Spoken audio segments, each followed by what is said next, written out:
بسم اللہ الرحمن الرحیم۔ السلام علیکم۔ جاپان کی دارالحکومت ٹوکیو میں ایک شخص ٹیکسی میں سوار ہوا تو کیا ہوا، زبان نہ آنے کی وجہ سے زیادہ بات تو نہ کر سکا، بس اس انسٹیٹیوٹ کا نام لیا جہاں اسے جانا تھا۔ ٹیکسی ڈرائیور سمجھ گیا، اس نے سر جھکایا اور مسافر کو دروازہ کھول کر بٹھایا۔ اس طرح بٹھانا ان کا کلچر ہے۔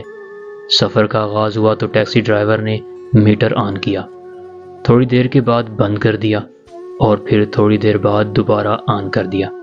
مسافر حیران تھا مگر زبان نہ آنے کی وجہ سے چپ رہا۔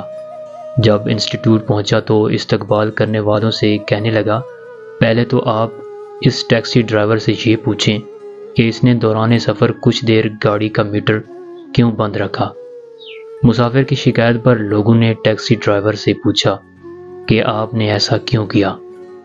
وہ بولا، راستے میں مجھ سے غلطی ہوئی، مجھے جس جگہ سے مڑنا تھا وہاں سے نہ مڑ سکا۔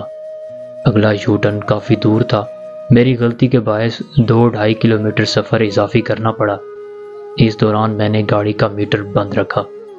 جو مسافت میں نے اپنی غلطی سے بڑھائی اس کے پیسے میں مسافر سے نہیں لے سکتا۔ آپ کو حیرت ہوگی کہ اس ڈرائیور نے نہ چلہ لگایا تھا، نہ وہ نماز پڑھتا تھا، نہ کلمہ، نہ اس کی داڑھی تھی، نہ جبہ، نہ ٹوپی، نہ پگڑی تھی، مگر دیانت داری تھی۔ ہمارے پاس سب کچھ ہے مگر دیانت داری اور ایمانداری نہیں ہے۔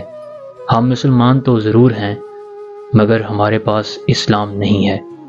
اسلام پگڑی کا نام نہیں، اسلام کرتے پاجامے اور داڑھی کا نام نہیں، اسلام سچ بولنے کا نام ہے، اسلام ایمانداری کا نام ہے، وعدہ پورے کرنے کا نام ہے، اسلام صحیح ناپنے اور پورا تولنے کا نام ہے، وقت کی پابندی کا نام ہے، اسلام دیانت داری کا نام ہے۔